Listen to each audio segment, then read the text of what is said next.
नमस्कार साथियों, आज हम महेश बर्माल एनसीईआरटी बुक पढ़ने वाले हैं जिसमें स्वराज के लिए संघर्ष से संबंधित क्वेश्चन करने वाले हैं।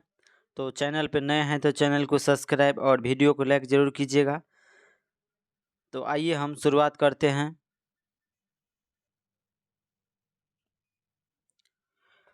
गरम दल और नरम दल। 19वीं सदी के अंतिम वर्ष में राष्ट्रीय आंदोलन में नई प्रवृत्तियों एवं नए नेताओं का उदय हुआ।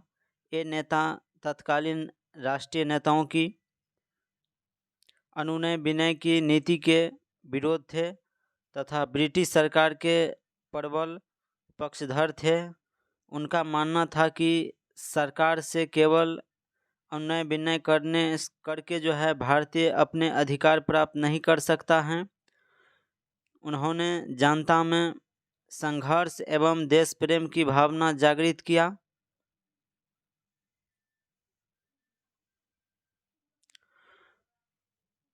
वंदे मातरम संपूर्ण देश में राष्ट्रीय गीत के रूप में लोकप्रिय हो गया। यह गीत जो है बंकिम चंद्र चट्टोपाध्याय ने लिखा था और इनके जो है मातृभूमि के प्रति जो है जनता की भावना को व्यक्त किया गया। नए नेता में बाल गंगाधर तिलक, बिपिन चंद्र पाल, लाला लाजपत राय और अरविंदो घोष प्रमुख नेता थे। ये सभी नेता जो थे गरम दल के थे। उसके बाद कांग्रेस के सुरेंद्र नाथ बनर्जी, गोपाल कृष्ण गोखले, फिरोज शाह मेहता और अन्य पुराने नेता जो थे वो नरम दल के नेता थे।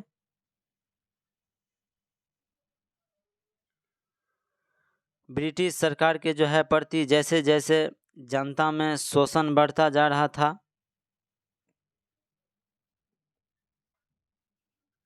ब्रिटिश सरकार के प्रति जैसे जैसे जनता में रोष बढ़ता जा रहा था और वैसे वैसे गरम दल के नेताओं का प्रभाव बढ़ता गया।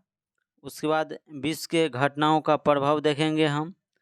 1896 ईस्वी में इटली की इथियोपियाई जनता के हाथों हार हुई और एक यूरोपीय देश के जो है पराजय से भारतीय को प्रसन्न हुई। इटली के पराजय के करीब 10 साल बाद जो है 1905 में एक युद्ध में जापान ने रूस को पराजित किया और यह पहला मौका था जब एक एशियाई देश ने एक यूरोपीय देश को युद्ध में पराजित किया था। उसके बाद जापान की विजय का जो है भारतीय राष्ट्रवादियों पर महत्वपूर्ण प्रभाव पड़ा और ब्रिटिश शासन के प्रति भारतीय जनता की घृणा बढ़ गई। उसके बाद 1905 ईस्वी में रूस में एक क्रांति हुई।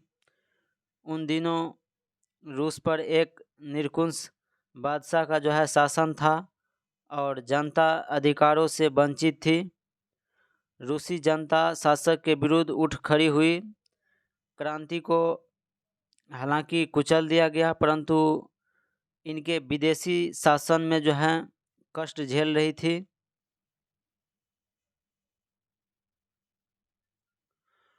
उसके बाद हम बंगाल का विभाजन देखेंगे तो राष्ट्रीय आंदोलन के लक्ष्य और तरीकों को प्रभावित करने और राष्ट्रीय आंदोलन की दिशा बदलने में बंगाल का विभाजन ने सबसे प्रभावकारी भूमिका निभाई। उस समय बंगाल भारत का सबसे बड़ा प्रांत था जिसमें संपूर्ण बिहार और उड़ीसा के हिस्से शामिल थे। उस समय बंगाल की आबादी 7 करोड़ 80 लाख थी। बंगाल विभाजन हुआ उस समय भारत का वायसराय कौन था? तो लॉर्ड कर्जन था। बंगाल विभाजन 16 अक्टूबर को लागू हो गया था। 19 जुलाई को घोषणा हुआ था बंगाल विभाजन का। 19 जुलाई 1905 को 19 जुलाई 1905 ईस्वी को घोषणा हुआ और 16 अक्टूबर 1905 को यह लागू हो गया।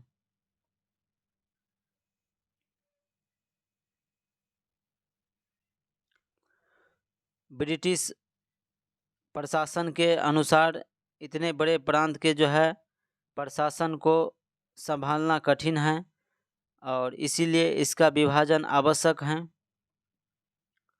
बंगाल में राष्ट्रीय आंदोलन बहुत मजबूत था। ब्रिटिश शासकों का जो है मानना था कि प्रांत का विभाजन करके वे इस आंदोलन को कमज़ोर बनाने में सफल हो जाएगा।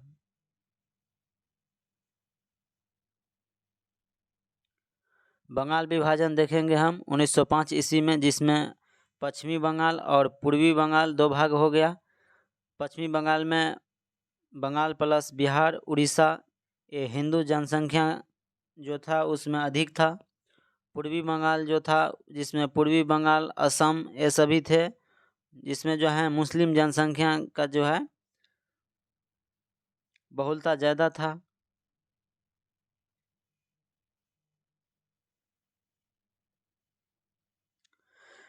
अंग्रेज़ों का जो है दूसरा उद्देश्य हिंदू और मुसलमानों में फूट पैदा करना था। वे कहने लगे कि नए प्रांत में मुसलमानों का बहुमत होगा, इसीलिए यह उनके हित में होगा।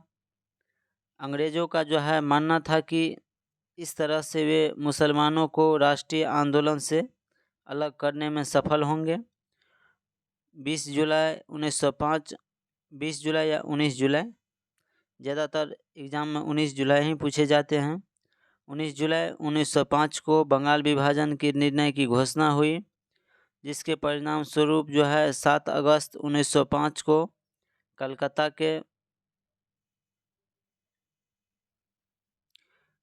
के टाउन हॉल में स्वदेशी आंदोलन आरंभ हुआ और इसी बैठक में ऐतिहासिक बहिष्कार प्रस्ताव स्वीकृत किया गया। 16 अक्टूबर 1905 में कर्जन की घोषणा के साथ ही बंगाल विभाजन प्रभावित हो गया और इसके विरोध में हुए आंदोलन को बंगभंग विरोधी आंदोलन के नाम से जाना जाते हैं।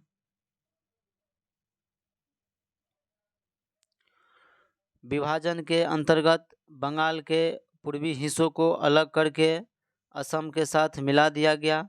इस प्रकार पूर्वी बंगाल और असम बंगाल जो है नए प्रांत बन गए। उसके बाद विभाजन के कारण संपूर्ण बंगाल में शोक दिवस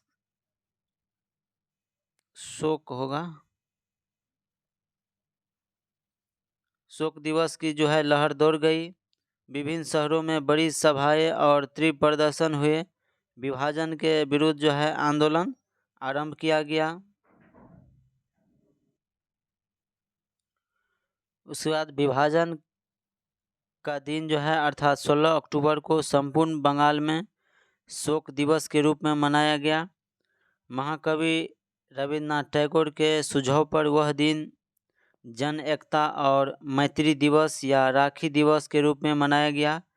संपूर्ण बंगाल के लोग ने एक दूसरे को राखी बांधी और ये क्वेश्चन जो है बीपीएससी टीआरई 2 जो एग्ज़ाम हुआ था उसमें क्वेश्चन पूछे गए हैं, तो ध्यान में रखिएगा। उसके बाद है बंगाल के विभाजन को समाप्त करने के लिए आरंभ किए गए आंदोलन के दौरान संघर्ष के नए तरीके अपनाए गए और उन तरीकों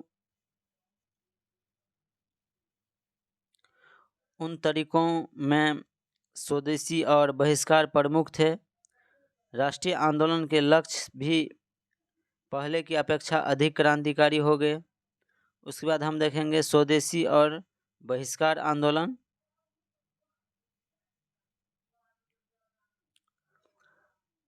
स्वदेशी का अर्थ संघर्ष के दौरान देश में उत्पादित वस्तुओं का इस्तेमाल करना।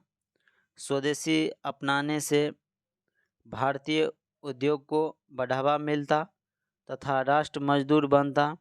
यह देशभक्ति बढ़ाने का जो है एक प्रभावकारी तरीका था।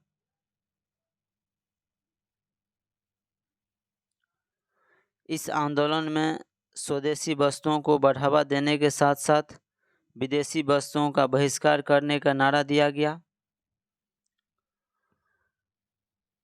इस बात पर जोर दिया गया कि विदेशी वस्तुओं का बहिष्कार करने से अधिकांश विदेशी वस्तु इंग्लैंड से आती थी इंग्लैंड के आर्थिक हितों की क्षति पहुंचेगी और तब ब्रिटिश सरकार को भारतीयों मांगे स्वीकार करने के लिए मजबूर किया जा सकेगा।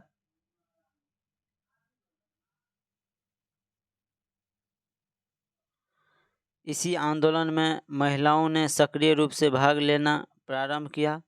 स्वदेशी और बहिष्कार आंदोलन केवल बंगाल तक जो है सीमित न रहकर देश के अनेक भागों में जो है वो फैल गया।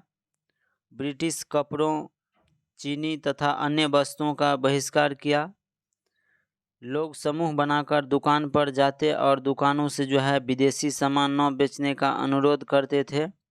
वे दुकानों के जो है बाहर खड़े रहकर ग्राहकों से जो है विदेशी सामान न खरीदने का आग्रह करते थे।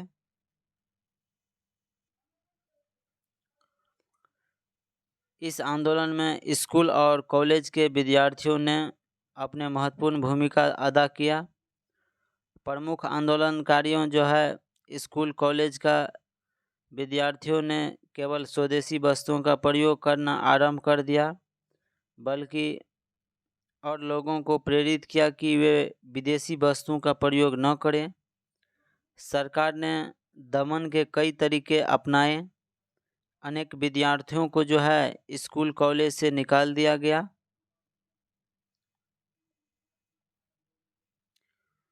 कई विद्यार्थियों को जो है पीटा गया और जेल में डाल दिया गया।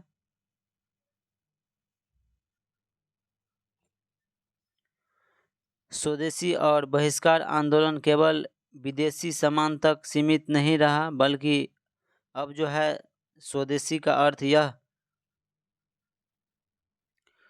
उस सब से हो गया जो भारतीय हैं, तथा बहिष्कार का अर्थ उस सब से हो गया जिसका संबंध ब्रिटिश शासन से हैं।